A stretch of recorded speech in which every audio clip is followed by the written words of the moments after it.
Yesterday, the Senate voted 53-47 to advance Ketanji Brown Jackson's Supreme Court nomination. She is likely to be confirmed this week after 3 GOP senators broke with their party in support of her nomination. That's Alaska Senator Lisa Murkowski, Senator Susan Collins of Maine, who had publicly backed the judge last month, in addition to Senator Mitt Romney, who also backed the SCOTUS nominee, saying, quote, "While I do not expect to agree with every decision she may make on the court, I believe that she more than meets the standard of excellence and integrity," adding a congratulations on her expected confirmation. Julia Manchester and Rachel Bovard are back with us to weigh in. Welcome to you both. Thank you. Morning. Yeah, thanks for joining us. So, Julia, we'll start with you. So this is, this is a win, obviously, for the Biden administration, though this was not a nomination that Republicans would have had enough votes to block anyway, assuming there's no breaking of the ranks. The questioning got some attention because of the kind of relentless focus on the child sexual pornography, which was, I think, uncomfortable for everyone to listen to at that length. But, what is your takeaway from the process and the outcome? Yeah, look, now the Biden administration and Judge Jackson can say that they got a bipartisan vote because they got these 3 senators. Now, the majority of Republicans who came out against this will say things like her record on ruling on those child pornography cases, her stances on Supreme Court expansion, on whether the Constitution is a living document and such. They will cite those issues. However, it's remarkable, really, not just in this Supreme Court nomination, but in past recent nominations, to see how incredibly partisan this process has become. It used to be a vote over who was qualified, and you've seen a number of senators come out and say, yes, we absolutely think Ketanji Brown Jackson is qualified, but it comes down to whether they agree or disagree with her. One of the senators that will vote in favor, Lisa Murkowski. I'm very interested in that decision. She is facing a pretty tough primary challenge up in Alaska. And we know that the conservative base is obviously not going to potentially be happy with Murkowski's decision. So I'm expecting to watch out for those political ramifications. Interesting. Well, Romney's support comes less than a year after his opposition to Judge Jackson's nomination to a lower federal court. So back in June, Romney had voted nay to Brown's nomination to be the circuit judge for D.C. And Rachel, I know you've pointed that out on Twitter, calling that unusual for a senator to change their mind so rapidly on an issue. What do you think he changed his mind about? I can guess what you're going to say. Yeah, well, I mean, this may have happened before, but I've never seen it in the 15 years I've been watching senators vote on these kind of confirmations. I've never seen a senator go the other way. Usually what happens is they'll vote, to confirm at a lower court level, and then they'll say, well, you're fine for a district court, but I'm not going to put you on the circuit court. Here we have the opposite. He said, no, you're not qualified to be on the circuit court. And then less than a year later, suddenly he's saying, but yes, you're qualified to be on the highest court in the country and set policy for the entire nation on, critical issues of culture and law.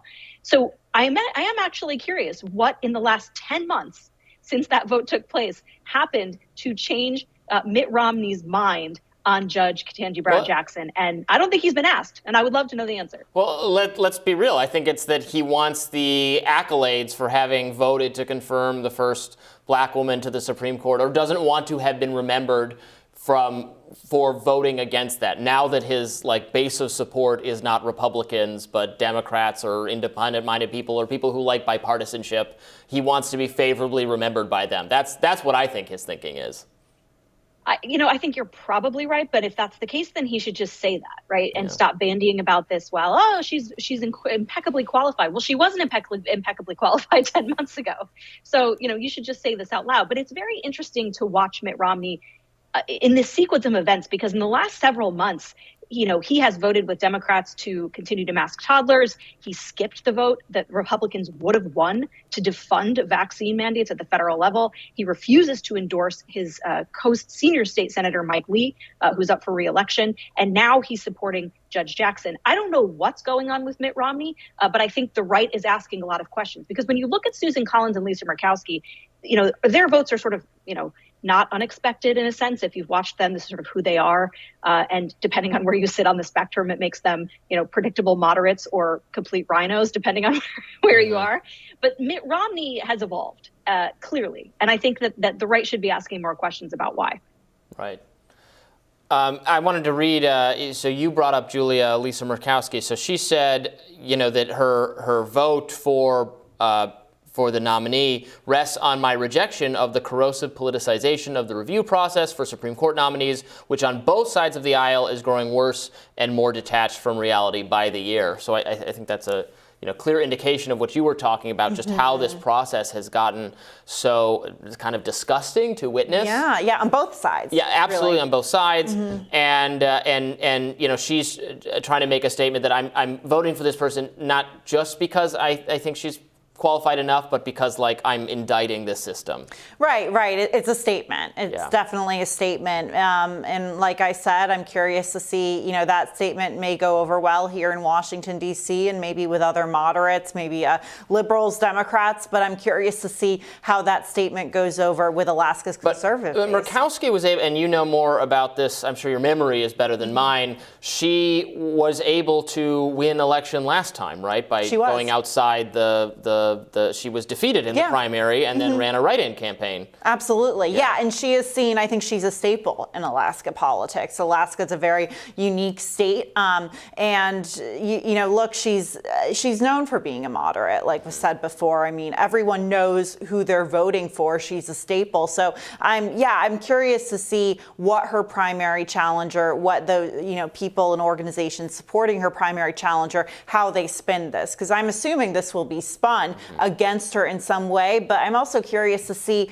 Alaska conservatives, is, Ketanji Brown Jackson right now, her confirmation, is that on the top of their voter priority list when we have so much going on right now? Right.